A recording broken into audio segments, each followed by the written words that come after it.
हम सब अनंत।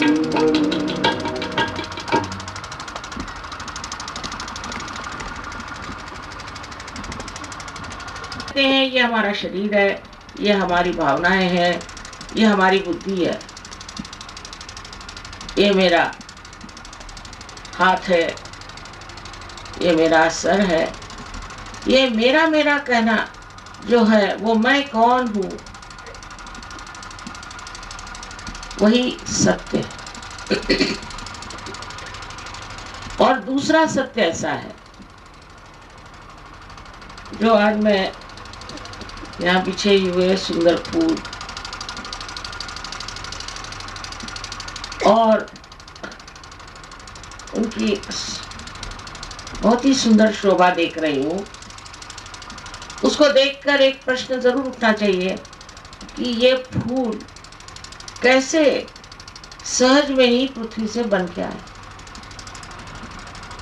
इनको किसने बनाया। हमारा हृदय जो अपने आप चलता है, जिसे डॉक्टर लोग कहते हैं ये ऑटोनॉमस नर्वस सिस्टम है, स्वयं चालित। तो ये स्वयं कौन है? स्वयं हमने आज तक जाना नहीं, लेकिन इस स्वयं को चलाने वाली जो शक्ति है, जो चराचर रूप में निराकार स्वरूप ब्रह्म चैतन्य कहलाती है, वो शक्ति भी आज तक हमने जानी नहीं। उस शक्ति को भी जाना और उससे अपना योग घटित होना, यही सहज योग है।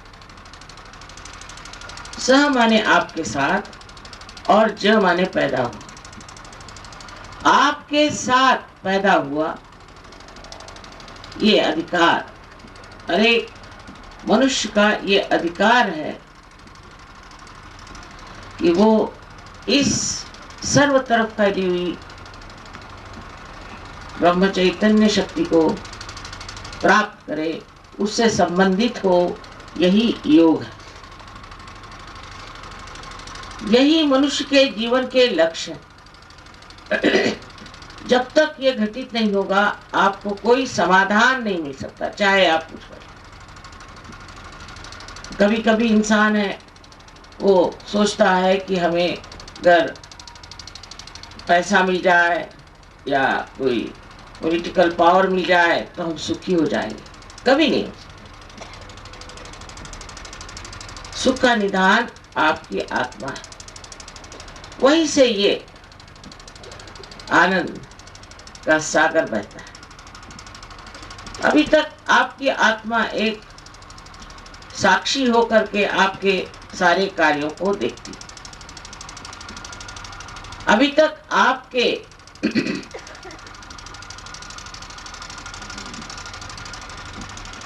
चित्त में, अटेंशन में आत्मा का प्रकाश आया नहीं, इसीलिए हम अज्ञानी हैं, इसीलिए हम अंधे हैं।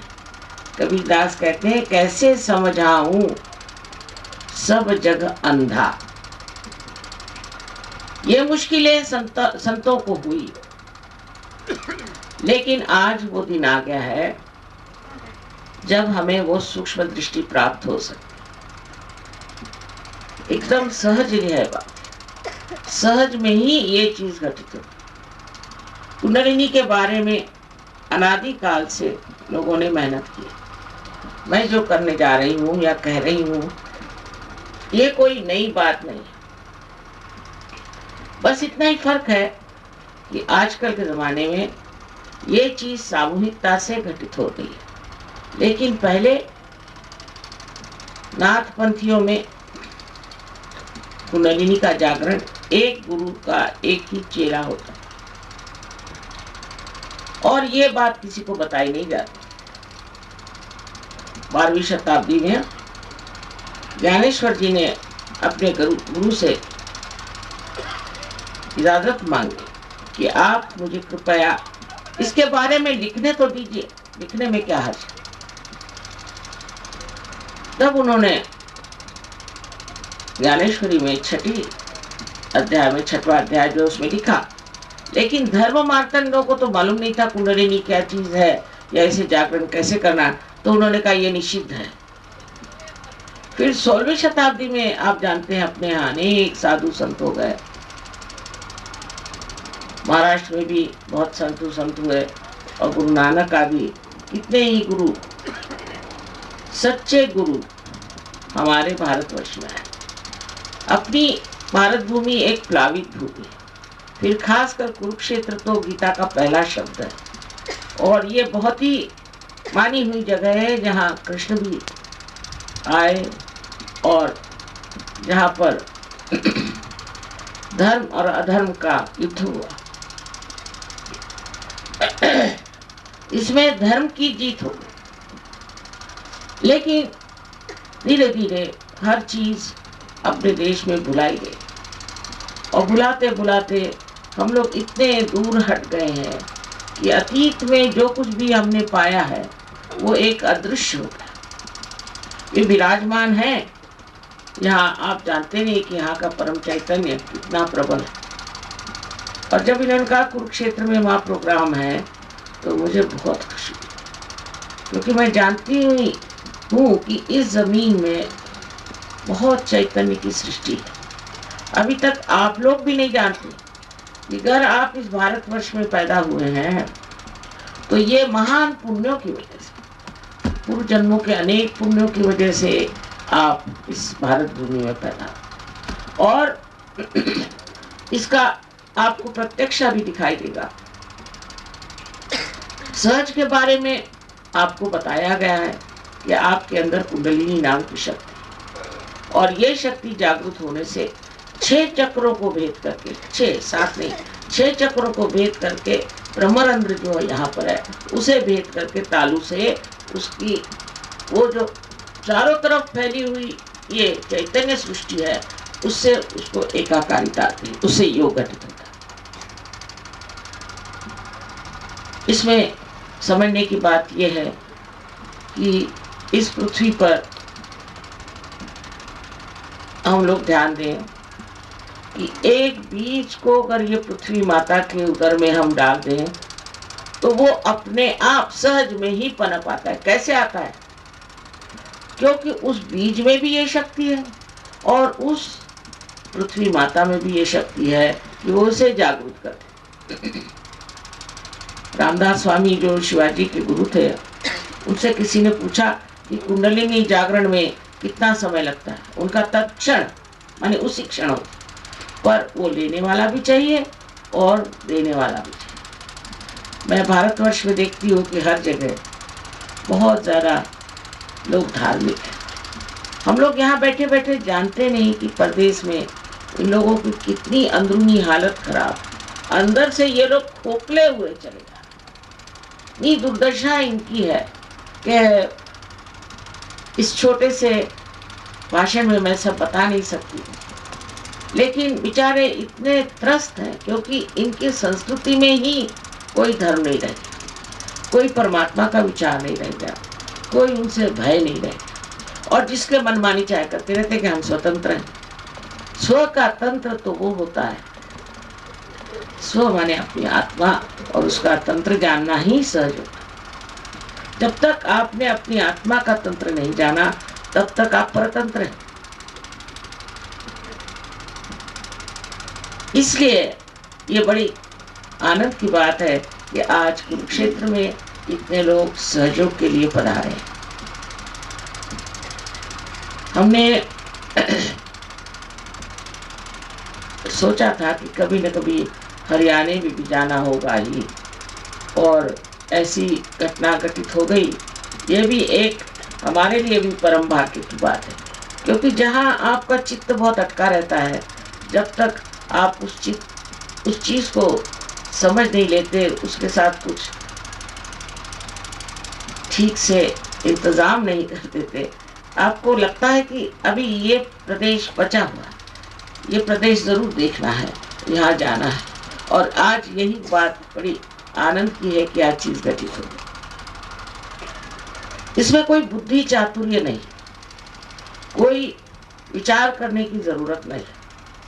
कुंडलिनी आपकी अपनी माँ है, हर एक की अपनी माँ है, व्यक्तिगत, इंडिविजुअल, और वो सब आपके बारे में जानती है, आपके पूर्वजन के बारे में सब कुछ, आप कैसे हैं, क्या है, वो सब आपकी तकलीफें भी जानती है, आपकी गलतियां भी जानती है, और वो आतुर है कि आपको या आपका पुनर्जन्म दे।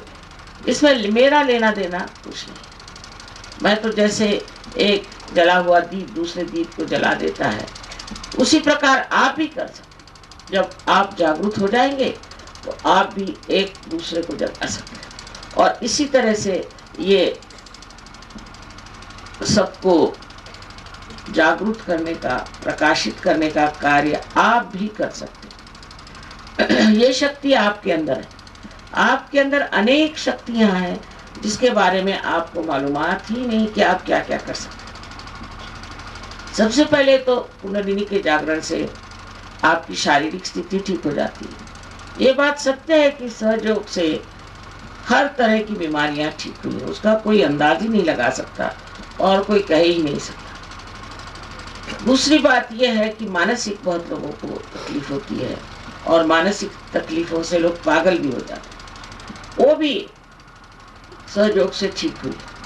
तीसरे, जिसे साइकोसोमैटिक कहते हैं, कि जिसमें आपकी शारीरिक तथा आपकी मानसिक दोनों विकृति एक साथ हो जाती है, ऐसी भी बीमारियां सहयोग से ठीक। इसमें कोई शंका नहीं, ये ठीक हो जाती है और होना ही चाहिए। क्योंकि आप अगर सोचें, इस दुनिया में जितने भी प्रश्न हैं या जितने भी दुविधाएं हैं, जितनी भी तकलीफें हैं, वो अधिकतर मनुष्य के वजह से है। इस मनुष्य के अंदर जितनी तकलीफें हैं वो ये चक्रों की वजह से। अगर ये चक्र आपके स्वच्छ हो जाए और ठीक हो जाए तो आपके प्रश्न तो ठीक होना ही हुआ। किंतु अगर आप इसमें जागरूक होकर के आपके अंदर सामूहिक चेतना आ जाए, माने आप दूसरों के चक्रों को भी महसूस कर लें, तो आप दुनिया के लोगों को भी ठीक कर सकते हैं यहाँ बैठे बैठे। एक बार आपको पता हो जाना चाहिए कि आप में क्या दोष है, उसे आप ठीक कर लें, और आपको ये भी पता होना चाहिए कि दूसरों में क्या दोष है, वो भी आप ठीक कर सकते हैं।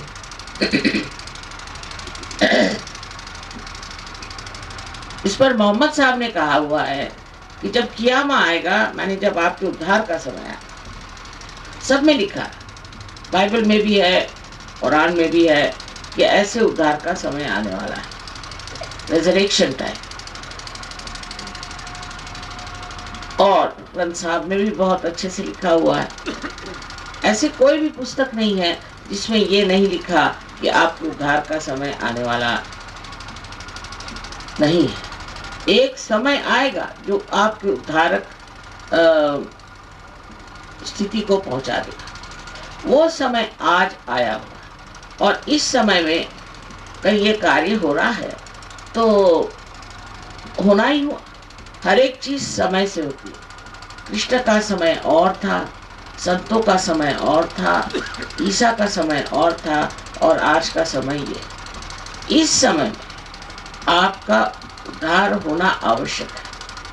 तो मोहम्मद साहब ने साफ कहा है कि उद्धार का समय जब आएगा तब आपके हाथ बोलेंगे और आपके खिलाफ शहादत देंगे, माने आपकी उंगलियों पर आप जानेंगे किसके कौन से चक्र खराब हैं, आपके कौन से खराब हैं, दूसरों के कौन से।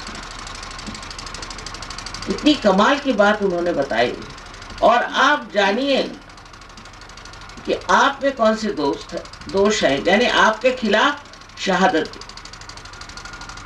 कितनी बातें इन लोगों ने की हैं और उनको अब पूरा करने का समय आ। रही बात साइंस की, मैंने सोचा सुना है यहाँ बहुत पढ़े लिखे लोग हैं, साइंस के बारे में जानते हैं। तो साइंस की सीमाएं, साइंस में नैतिकता का कोई विचार ही नहीं, इमोरल है, इसमें नैतिकता का विचार नहीं। दूसरे, साइंस जिन चीजों से अपना संबंध रखता है वो चीजें बहुत ही विनाशक और कहना चाहिए कि बहुत ही उथली है। जैसे कि आपके लिए साइंस की वजह से इलेक्ट्रिसिटी आ गई, तो क्या? जब इलेक्ट्रिसिटी नहीं थी तब भी लोग रहते। ये कोई अंतिम चीज तो नहीं, उल्टे जब से साइंस आया है तब से लोगों में बहुत ही अशांति आ गई, बहुत ज्यादा अशांति आ गई। और वो अशांति इतनी ज्यादा बढ़ गई है कि अब जहाँ बहुत साइंस बढ़ गया है वो तो एकदम सर्वनाश के कगार पे खड़े। तो कुछ न कुछ हम लोगों ने गलती ये की कि एक चीज को पकड़ लिया और उसी के पीछे भागा। अब साइंस के जैसा अगर आप अपना विचार रखें तो अपना दिमाग आप खोल करके सुनिए। इस साइंस से भी परे एक परमात्मा का साइंस, और वो साइंस ऐसा है अचूक। अभी कोई भी साइंस साइंस की धारणा आप लीजिए, जिसको लोग मानते थे ये है, वो कल कहते नहीं ये नहीं ठीक, ये है, फिर दूसरे कहते ये नहीं ठीक, वो है, वो बदल जाए। पर परमात्मा का साइंस बिल्कुल बदलता है। और परमात्मा की जो सरकार है वो जब कार्यान्वित होती है तो बिल्कुल अचूक।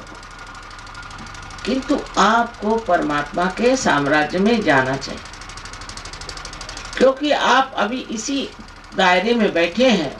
आपके आगे अनेक प्रश्न हैं। जब ये दायरा टूट करके उस बड़े दायरे में आप चले जाएंगे, जिसको कि सांचे दरबार कहते हैं, तब आप आश्चर्यचकित होंगे कि आपकी कितनी गौरवशाली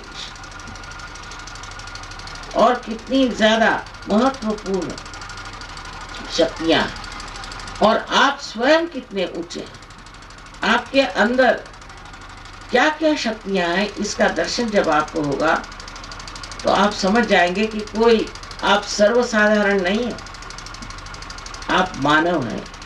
और मानव के नाते आपको पूर्ण अधिकार है कि आप अपने आत्म साक्षात्कार प्राप्त। हाँ, दुनिया में लोग जरूर कहेंगे कि तुम पापी हो, तुम फलाना हो ठिकाना हो, ये जो कहने वाले यही सब पापी। अरे आप मनुष्य हैं, कोई भगवान तो नहीं। मनुष्य ही गलती कर सकता है, कोई आप भगवान होते तो फिर कहना जरूरी था। किंतु आप तो मनुष्य हैं, और मनुष्य की गलतियां करना उसका स्वभाव धर्म है। लेकिन ये जो परम चैतन्य की मैं बात कर रही हूँ, ये तो क्षमा का सागर है। आप ऐसी कौन सी गलती कर सकते हैं जो इसको पूरी तरह से नष्ट न करे? ऐसी कोई सी गलती आप कर ही नहीं सकते। जो आपके अंदर गलतियां हैं वो पूरी तरह से नष्ट कर दें। सो जो लोग ये सोचते हैं कि हम कैसे पार हो सकते हैं, हमें कैसे आत्म साक्षात्कार मिल सकता है, हम तो ऐसे आदमी हैं, हम वैसे आदमी, ये सब सोचना छोड़िए। ये बहुत ही गलत धारणा है कि मनुष्य अपने को नीचा देखे और सोचे कि मैंने ये गलती की, वो गलती की। जो भी गलती हो जाए उसको उसी वक्त देख लेना चाहिए, खत्म कर। दूसरी चीज मनुष्य में जो है वो माफ नहीं कर सकता। आखिर आप माफ करें या न करें, आप कुछ करते नहीं, आप क्या करते हैं? लेकिन जब आप माफ नहीं करते तब आप गलत हाथों में खेलते हैं, क्योंकि जिसको आपने माफ नहीं किया उसी के बारे में सोच सोच के आप अपने ही को दुख देते हैं। कोई उससे आपको सुख तो होता नहीं। इससे बेहतर है कि उसको आप माफ कर दें और परमात्मा पे छोड़।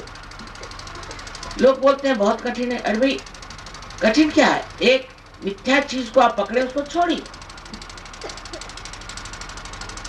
और ये अपने आप सहज में आपको आश्चर्य होगा कि अपने आप आपके अंदर की जो भी विनाशकारी चीजें हैं सब नष्ट हो जाए। अगर हम कहें आप ये छोड़ दो, वो छोड़ दो, तो आधे लोग उठ के चले जाएंगे। तो हम कहते कुछ मत छोड़ो, तुम्हारे अंदर प्रकाश जागृत होगा। अगर मेरे हाथ में एक सांप है और मैं जिद्दी हूँ, आप कहेंगे सांप है, नहीं, मैं कहूंगी ये तो डोर है, अंधी हूँ या चाहे अंधेरा है, मुझे दिखाई नहीं देता।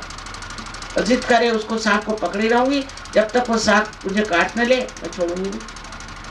लेकिन जब थोड़ा सा भी प्रकाश आ जाए तो मैं अपने आप से ही उस सांप को छोड़ूंगी। इसी प्रकार आपके अंदर जो अनेक दोष हैं वो अपने आप छूटता है। अब यहाँ बहुत से परदेसी बैठे हुए हैं, में से बहुत से लोग ड्रग्स लेते थे, बहुत ज्यादा, और वो एक रात में उनका छूट, क्योंकि कोई चीज छोड़ने के लिए भी हम समर्थ नहीं, हमारे अंदर शक्ति नहीं, लेकिन अपने ही आप सारी ही परेशानियां भी छूट जाती, वो छोड़ के भाग जाती है। जैसे कहते हैं कि परेशानियों को परेशानियां वही छोड़ के भाग जाती। ये कैसे घटित होता है? क्योंकि आप आत्मा स्वरूप सर्व समर्थ होता है और आपका संबंध उस चैतन्य से होता है जो सारे ही कार्य करता है। ये चैतन्य हर चीज जानता है, हर एक के बारे में सोचता है। देखिए ये गुलाब का फूल है तो वो गुलाब के ही पेड़ में लगता है, उसकी जो ऊंचाई है वो उसी ऊंचाई तक होता है, और आम का पेड़ एक ऊंचाई तक बढ़ता है, आपकी भी ऊंचाई एक हद तक ही होती है। ये सब कार्य कौन करता है? जो इतना बारीक बारीक कार्य करता है वो चैतन्य आपके अंदर से जब बहने लगता है और जब वो आपका मार्गदर्शन करता है तो आप ही अपने गुरु हो जाते हैं। ये गुरुओं का स्थान भी गुरुओं ने बनाया हमारे अंदर, पर अभी जागरूक नहीं। जब जागरूक हो जाए तो आप समझ जाएंगे कि इन्होंने कितने उपकार हमारे ऊपर किए। ये तो हुए सदगुरु, जिनको हम कहते हैं कि एक तरह से चैतन्यमय। नामदेव एक बार गोरा कुम्हार को मिलने गए थे। नामदेव एक दर्जी थे, ये कुम्हार साहब। कोई यूनिवर्सिटी नहीं गए थे, कोई कॉलेज नहीं गए थे, कुछ पढ़े नहीं थे, लिखे नहीं थे, और ये मिट्टी तोड़ रहे थे कुम्हार साहब। तो इन्होंने जब ये गए वहां पर, नामदेव उनको देखते ही साथ हठात खड़े और कहा, क्या मराठी में कहा, निर्गुणाचा भेटी आलो सगुणाशी। माने मैं तो निराकार को देखने गया था, वो तो साकार तेरे अंदर खड़ा है। और ये बताइए कि इस तरह से कोई इंसान दूसरे को समझ ही नहीं सकता जब तक वो संत न हो जाए। और फिर जब ये नामदेव पंजाब गए तो गुरु नानक साहब ने उनको समझ लिया ये कौन चीज। वो दर्जी थे वैसे, उनकी नौकरानी जनाबाई उसको भी समझ, और फिर उनसे कहा कि अब तुम पंजाबी सीखो और पंजाबी में लिखो। तो इतनी बड़ी किताब लिखी है उन्होंने, और ग्रंथ साहब में भी उनके बहुत बहुत सारी कविताएं हैं पंजाबी भाषा। ये समझ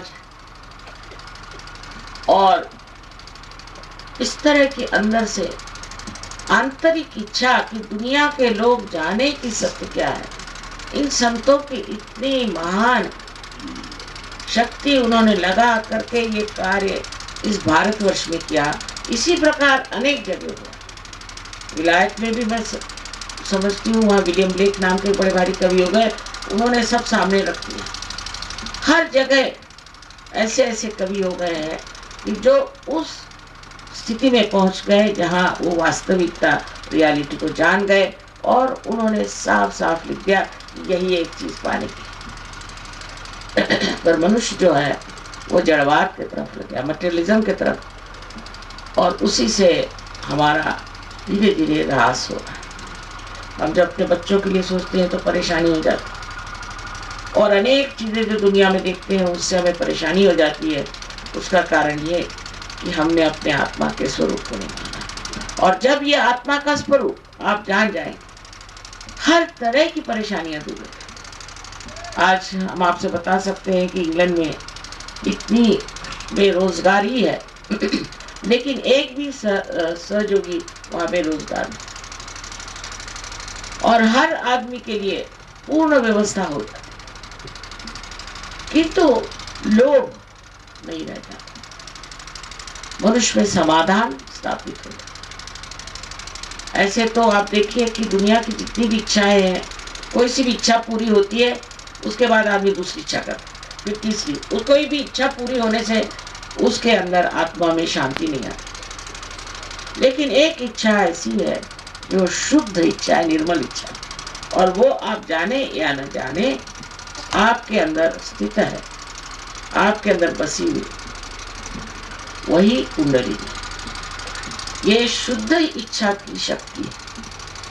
कुंडलिनी के बारे में, अपने अंतर के बारे में, सारे कुछ चक्रों के बारे में हर एक चीज आप अब जान सकते हैं। उसमें कोई भी चीज अब गुप्त नहीं रखी, कभी नहीं।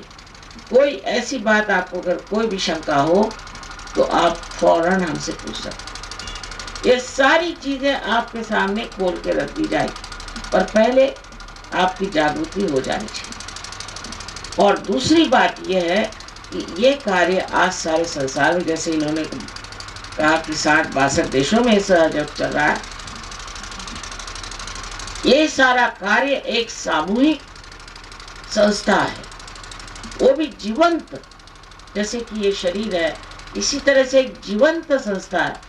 सारे दुनिया में आपके भाई बहन बैठे हो, लेकिन ये सब जागरूक हैं और सब जीवंत हैं। अगर हमारा नाखून एक टूट जाए तो वो तो बढ़ नहीं सकता। इसी प्रकार अगर आप सामूहिकता में आ जाए और सामूहिकता में से प्राप्त करें तो आप समझ जाएंगे कि आप आनंद के सागर में गोते लगा रहे हैं। यहाँ अभी बहुत देशों से लोग आए हैं और हिंदुस्तानी भी हैं। मैंने कभी इनको लड़ते झगड़ते कोई गंदी बात कहते कभी नहीं सुना। इतना प्यार, इनको भाषाएं भी नहीं आती। अब मैं बोल रही हूँ हिंदी भाषा में, तो मैंने कहा भाई मुझे माफ़ करो, मैं हिंदी बोल रही हूँ, तुम लोग तो सिर्फ अंग्रेजी या इनकी अनेक अनेक भाषाएं। तो कहले माँ कुछ नहीं, हमारा ध्यान अच्छा लगता है। मैंने कहा क्यों? कहा हम निर्विचार हो जाते। तो पहले आपकी दशा निर्विचारिता आती, और निर्विचारिता में आप ये जो वर्तमान है इसमें उतर आते। या तो आप भविष्य में रहते हैं और या तो आप भूतकाल में रहते हैं, उसी के विचार आते रहते हैं। लेकिन जिस वक्त कुंडली जागृत होती है तो ये विचार ऐसे हट करके बीच की जो जगह विलंब जिसे कहते हैं, जहाँ वर्तमान है, वहां आप स्थित हो जाते हैं। पर निर्विचारिता में आप पूरी तरह से सचेत चेतित हैं, अवेयर हैं। उस वक्त आपकी आध्यात्मिक शक्ति बढ़ती। इसलिए ध्यान करना होगा। आप ध्यान में जाएंगे और ध्यान में आप निर्विचार हो जाते हैं। उस वक्त शांति मिलेगी। सारे संसार में लोग शांति की खोज करते हैं, शांति चाहिए, शांति चाहिए। और बहुत से लोगों को बड़ी बड़ी पदवियां मिली हैं शांति के लिए, लेकिन अंदर जिनके शांति नहीं है वो कैसे शांति दे सकते? अपने अंदर जो शांति का स्थान है उसे आप प्राप्त करते। इस तरह से अनेक चीजें हो जाती हैं और सत्य को आप जानते हैं। आपके चित्त में सत्य का प्रकाश आ जाता है और आपको आश्चर्य होता है, ये सत्य ही परमात्मा का प्रेम। सत्य तो ये है कि परमात्मा हमसे बहुत प्रेम करता है, और उस प्रेम की जानकारी जब हो जाती तो आप आनंद विभोर हो जाते। इसलिए आत्मा को सच्चिदानंद कहते हैं। आशा है आप इस स्थिति को प्राप्त आज करेंगे और इस कुरुक्षेत्र में फिर से हम एक धर्म का राज स्थापन करें। बाह्य से धर्म करने से कोई भी धार्मिक नहीं होता। कोई हिंदू, मुसलमान, सिख, कोई भी हो, ईसाई हो, कोई सा भी पाप कर्म कर सकता है, पर सहयोगी नहीं कर सकता, क्योंकि उसके अंदर का धर्म जागृत, अंदर का धर्म जागृत होना चाहिए, और वो एक कुंडलिनी के जागरण से हो जाता है। आशा है आप लोग आज जागृति के बाद कृपया सामूहिकता में आए और अपनी पूरी जानकारी करके, सहयोग के बारे में जान करके, ये तो पहले बुद्धि से ही जानिएगा, पर फिर उस स्थिति में उतरेंगे जहां हम निर्विकल्प स्थिति करते। पहले तो निर्विचार समाधि और फिर निर्विकल्प समाधि, इस स्थिति में आने पर आप हजारों लोगों को पार कर सकते हैं, ठीक कर सकते हैं, मन का समाधान प्राप्त कर सकते हैं। ऐसे समझ लीजिए कि जब तक दीप जलता नहीं, उसको ये आस लगी रहती कि मैं जल जाऊं। जब ये जल भी उठता है तो भी वो हिल जाता है हवा से कभी से। फिर वो उसकी स्थिति ऐसी आ जाती कि वो पूरी तरह से उसकी दीप शिखा जलती रहती। अब जैसे ये एक इंस्ट्रूमेंट है, जब तक इसका कनेक्शन मेन से नहीं होगा तब तक इसका तो कोई अर्थ ही नहीं लगता, नहीं इसका कोई मतलब निकलता। इसी प्रकार मनुष्य की स्थिति है। जब इसका संबंध उस चारों तरफ फैली हुई परम चैतन्य से एकाकार हो जाती है, उसकी जब शक्तियां उसके साथ एक हो जाती है और उसका संबंध ही पूरी तरह से हो जाता है, तब फिर वो चीज उसके हाथ से बहने लगता है और वो अत्यंत शक्तिशाली हो जाता है। इसी को नानक साहब ने खालिस माने निर्मल कहा। खालिस, खालिस्तान हमने बनाया जहाँ खालिस लोग हैं। जो लोग खालिस नहीं, वो क्या खालिस्तान बनाए। और इसी प्रकार अनेक तरह से इसका वर्णन लोगों ने किया। आज ये समय आ गया कि आप सब इस महानुभाव को प्राप्त करें। इतनी छोटी सी एक बात मैं आपसे कहना चाहती हूँ कि अपने प्रति आदर रखें। आप सब पार हो सकते हैं, या पूर्ण विश्वास। अपने ऊपर अविश्वास करने से मैं हाथ नहीं चला सकता। और दूसरी बात यह है कि कोई जबरदस्ती आप पर नहीं हो सकती, क्योंकि आपको एक बार स्वतंत्रता मिल गई है। आप चाहे तो नर्क की तरफ जाएं, चाहे स्वर्ग की तरफ। कोई आप पर जबरदस्ती कर ही नहीं सकता और जबरदस्ती से कोई कार्य हो नहीं सकता। जैसे एक बीज से आप जबरदस्ती कहें इसका अंकुर निकाले, निकल नहीं सकता। इसी प्रकार आपकी स्वतंत्रता की बहुत इज्जत है, आप भी इज्जत करें। और ये जान लीजिए कि आप इस गौरवशाली व्यक्तित्व को, इस हस्ती को आप प्राप्त कर सकते। बहुत आसान, अपने अंदर ये विश्वास है। जिनको आत्म साक्षात्कार नहीं कराना है, जागृति नहीं करानी है, वो लोग कृपया जा सकते। पर जिनको कराना है वो कृपया सब बैठ जाए। सब लोग बैठ जाएं तो आसान होता है। इसमें 10 मिनट की भी बात नहीं। हिंदुस्तानी तो इतने जल्दी पार होते हैं, मुझे तो लगता है कि जैसे किनारे पर खड़े हैं और एकदम समुद्र के किनारे पर जैसे खड़े एकदम आनंद के सागर में डूब जाते। हिंदुस्तानियों में बहुत बड़ी ताकत। ये लोग जब बाहर से आते हैं तो एयरपोर्ट में जमीन को चूमते हैं, कहते माँ चैतन्य तो एकदम दिखाई देता है यहाँ। और हम लोग जानते नहीं कि हम कहाँ हैं। और जिस दिन ये घटना हो जाएगी तो हम सब धर्मों से ऊंचे ऐसे धर्म में आएंगे कि जहाँ से हमारे अंदर कोई मलिनता नहीं रह जाए, कोई गलत फहमियाँ नहीं रह जाए। ये सब हम लोगों ने बनाई हुई गलत फहमियाँ। और एकदम हम सब एकाकारिता में, सामूहिकता में सारे दुनिया से संबंधित हो जाए।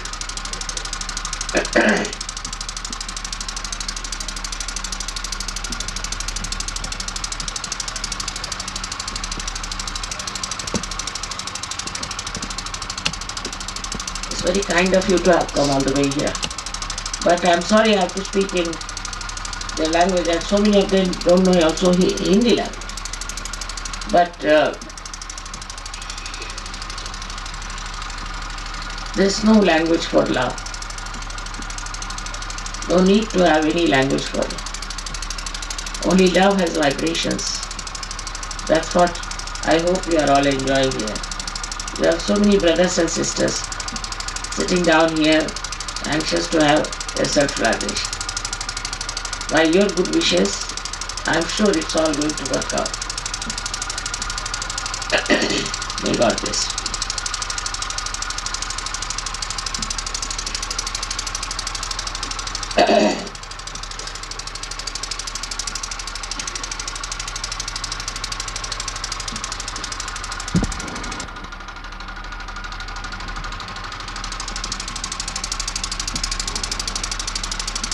अब आप लोग दोनों हाथ मेरी ओर ऐसे,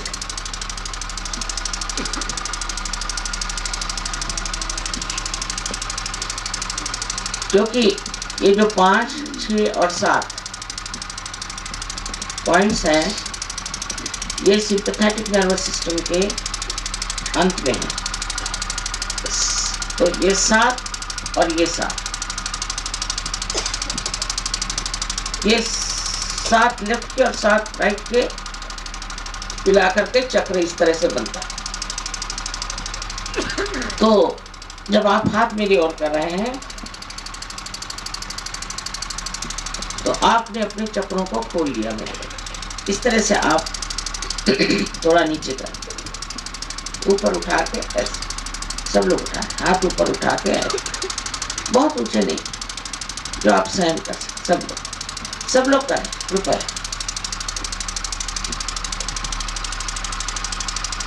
कुरुक्षेत्र में बैठे हैं, यहाँ सब बहुत आसान लग रहा है।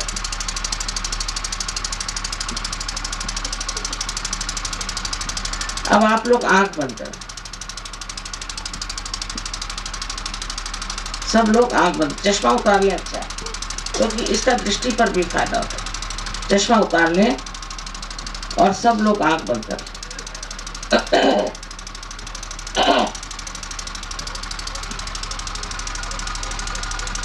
Please close your eyes. आंख बंद करो बेटे, आंख बंद करो, सब लोग आंख बंद करिए और चश्मा भी उतार लीजिए अभी जरूरत हो।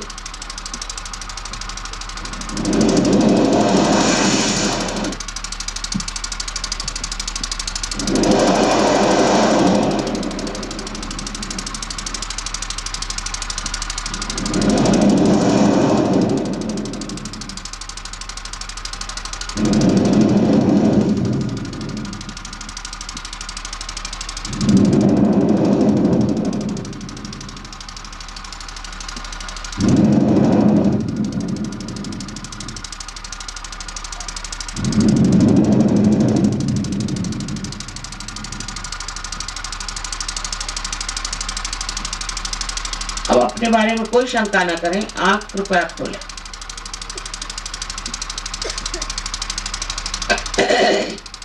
और लेफ्ट हैंड हमारी ऊपर करके और गर्दन झुका के देखें कि तालू के अंदर से आपके ठंडी या गर्म कोई हवा आ रही है क्या।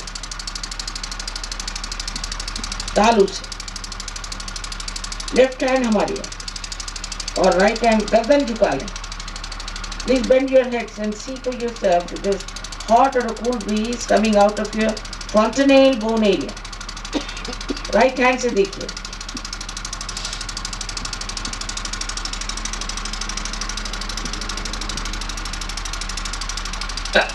गर्दन झुका के।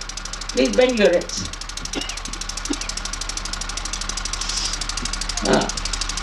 I think everybody has to forgive. सबको क्षमा कर दें, क्षमा कर दें, नहीं तो उसी से गर्म हवा आ रही, क्षमा करें सबको।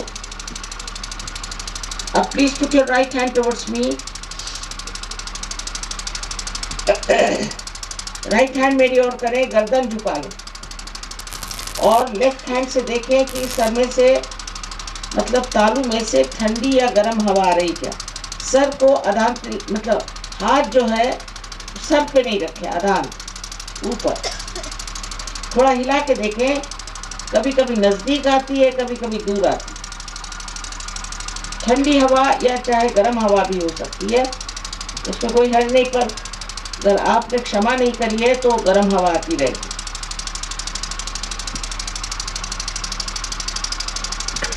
क्षमा करने से आपका गुस्सा एकदम ठंडा हो जाएगा।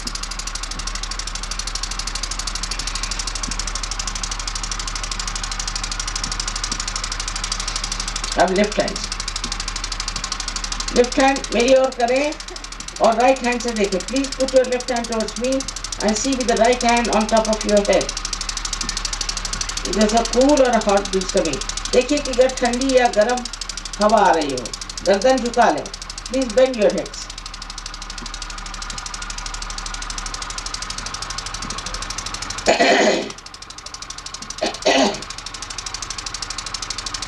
अब दोनों हाथ आकाश की ओर करें और सर को पीछे की ओर मोड़, मतलब ये कि आकाश की ओर देखिए।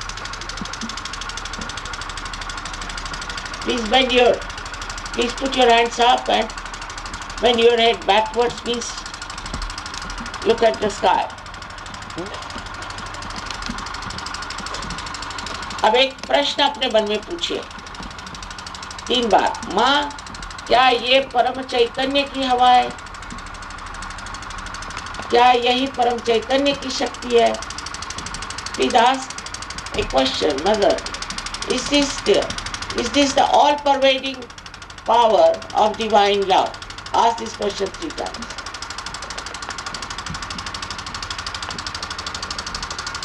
तीन बार पूछ। अब हाथ नीचे करें।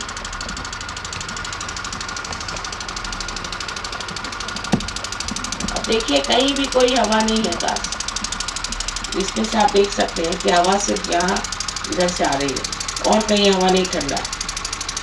आप देखिए, शंका नहीं करना। जिनके हाथ में और उंगलियों में या ब्रह्मरंध्र से, तालू से ठंडी हवा आई हो, वो दोनों हाथ ऊपर करें। All those who have felt the cool breeze out of their, दोनों हाथ ऊपर करें, ऊपर तक। या कोई गलत गुरुओं के पास गए हुए लोग हो सकते हैं कि जिनको पार नहीं हो, पर अधिकतर लोग पार हो। हमारा आनंद है।